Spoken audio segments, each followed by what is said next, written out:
আজিজ আহমেদ ও নিজাম হাজারীর দুর্নীতি অনুসন্ধানে দুদক। অবৈধ সম্পদ, অর্থ পাচারসহ বিভিন্ন অনিয়মের অভিযোগ খতিয়ে দেখতে সাবেক সেনাপ্রধান জেনারেল আজিজ আহমেদ ও ফেনী ২ আসনের সাবেক সংসদ সদস্য নিজাম উদ্দিন হাজারীর বিরুদ্ধে অনুসন্ধানের সিদ্ধান্ত নিয়েছে দুর্নীতি দমন কমিশন দুদক। বুধবার ৪ সেপ্টেম্বর দুদকের প্রধান কার্যালয় থেকে এ বিষয়ে সিদ্ধান্ত নেওয়া হয়েছে। দুদকের উপপরিচালক মোহাম্মদ আক্তারুল ইসলাম বিষয়টি নিশ্চিত করেছেন। দুদকের গোয়েন্দা ইউনিটের অনুসন্ধানে প্রাথমিক সত্যতা পাওয়ার পর তাদের বিরুদ্ধে প্রকাশ্যে অনুসন্ধানের সিদ্ধান্ত নেওয়া হয়েছে। নিজামুদ্দিন হাজারী বিগত ৩ সংসদ নির্বাচনে নৌকা প্রতীকে নির্বাচন করে জয়লাভ করেছেন।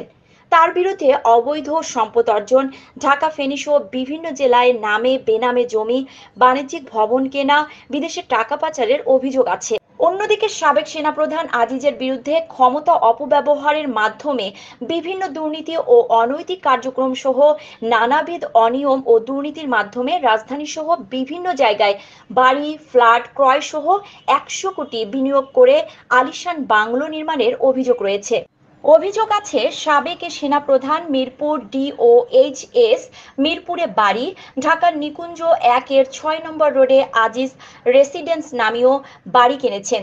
তার ছোট ভাই তোফায়েল আহমেদ ও জোসেফের নামে ঢাকার বিভিন্ন জায়গায় বাড়ি ও কয়েকশো বিঘা জমি ক্রয় করেছেন। এছাড়া তার দেশে বিদেশে বিপুল পরিমাণ অবৈধ সম্পদ রয়েছে।